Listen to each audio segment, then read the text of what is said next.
Hello, my name.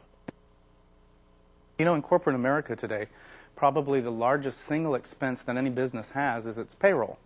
So I thought that it might be interesting to kind of talk a little bit about how time cards actually get translated and become checks, that process and how that happens. It's actually less complicated than I thought. I had a friend of mine who was a CPA kind of go through the process for me. What usually happens in the beginning is that you have an individual who will fill out a time card, and then that time card has to be taken to be approved by somebody who has the authority to do so, typically the supervisor of whatever corporation or business or unit that we're talking about.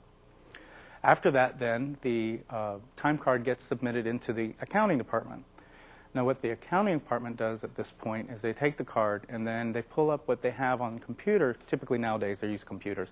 They will pull up a log of all of the employees that work there and match up numbers to ensure that, in fact, the employee is an existing employee active, because this is one of the first checks that are used in order to prevent someone from trying to embezzle or illegally get money out of a company that they ought not to.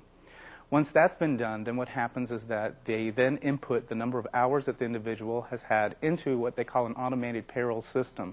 So they pull up specifically a kind of program, a computer program, that you then feed in that employee's number with the hours. And what's really nice about the computer programs is that it will automatically do all of the tax work for you.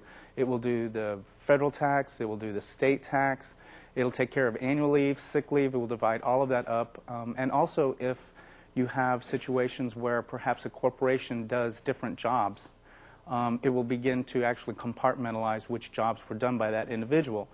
The reason that's so much nicer now in computers is that in the days before computers, that actually all had to be figured by hand. You can imagine how much time that would have taken for someone to have to do manually. Once that's been done, then you're basically pretty much ready to go and start printing the checks. What you then do once the information, as I said, has been input, is you then go through and do what's called a first edit.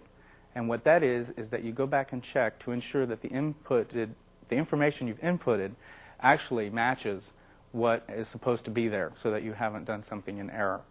Then you go to the printer, if that's where you do it. Some corporations now do not actually print their checks in their own place of business. They'll often have another corporation or other business handle that.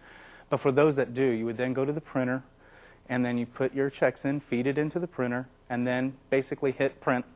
Then all the checks come through.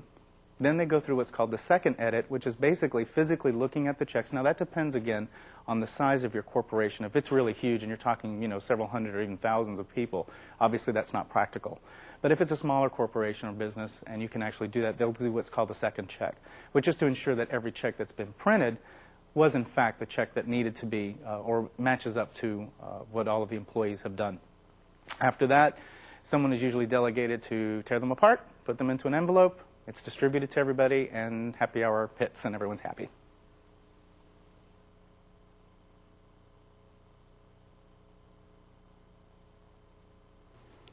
My name is Amber Lunas.